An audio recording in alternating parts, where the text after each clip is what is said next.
back to Beyond the Pew. In this video in our Back to School series, we're going to be talking about stress when it comes to our teenagers and their school performance or their school activities.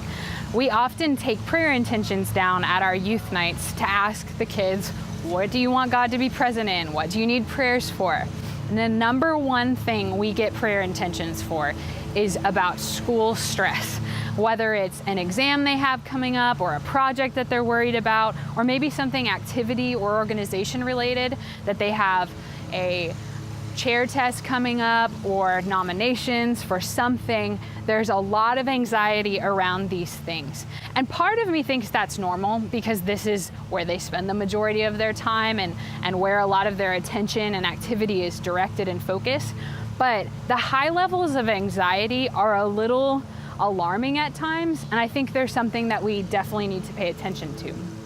Several years ago, the American Psychological Association did an entire survey on teenagers and stress, and they found that a lot of teenagers report to be more stressed than adults, which is concerning. Again, so we need to look at these things and figure out how we can help them navigate this stressful time so that the stress doesn't overarch this entire season of their life. I think a way that we can do that is to really speak truth into this stress, to reframe it, and to help them during times where they're anxious about these things. I know that a lot of times a way that youth can become stressed is because somehow they start to believe that their worth or their value is based off of how they're performing at school, which sounds really silly, but I think it's a real problem that happens and occurs in the minds of our teenagers. So they might think something like, okay, well, if I get a C on this test, then that means I'm a C as a person.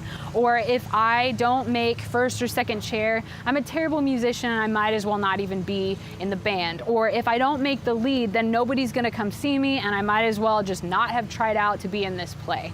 Again, that might sound silly, but I know that I had a similar belief when I was in high school. I thought that because my mom didn't come to a lot of my school events that she didn't care about me. That was not true at all, but that was a real thing in my mind. I don't think I would have articulated it that way, but it did affect my relationship with her a lot.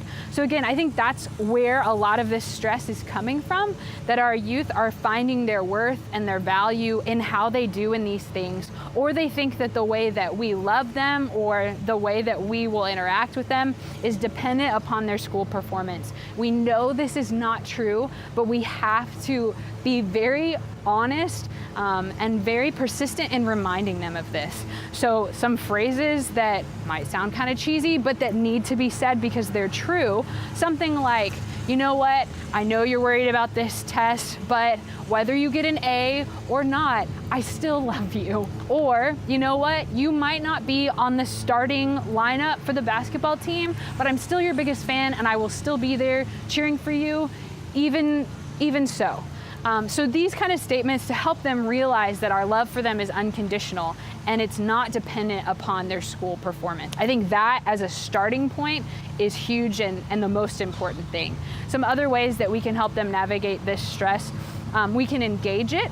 So if we see that they're anxious about an exam coming up, we can just ask them about it. You know what, you've been talking about this math test all week long. Tell me a little bit more about that. Why is that making you so nervous? Why are you so anxious about it?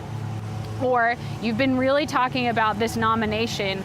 Tell me more about it. What's going on with this? Why are you stressed about it? Because you seem kind of stressed. So we can engage it. We can help them with it. So you've been studying really hard for this. I know you've been putting in a lot of time and a lot of work. How can I help you with it? Do you need me to quiz you? Do you need to run lines for this tryout that you have coming up? Because I'm here to support you in what you're doing with this thing.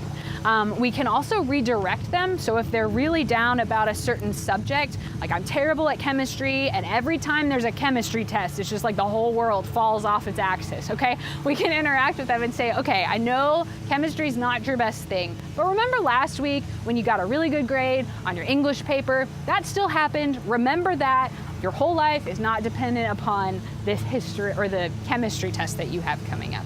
And then the last thing that we can do is just really encourage them to be present to their struggles, to say, you know what, you're doing a great job. I know you're worried about it, but If you do as well on this test, if it's related at all to how much time you've put studying into it, you should do fine. I believe in you. You can pray with them, just finding ways to bring them hope and to let them know that you're with them in these difficult times. Those can be real game changers when it comes to helping our kids navigate stress in school. From us at Beyond the Pew, God bless.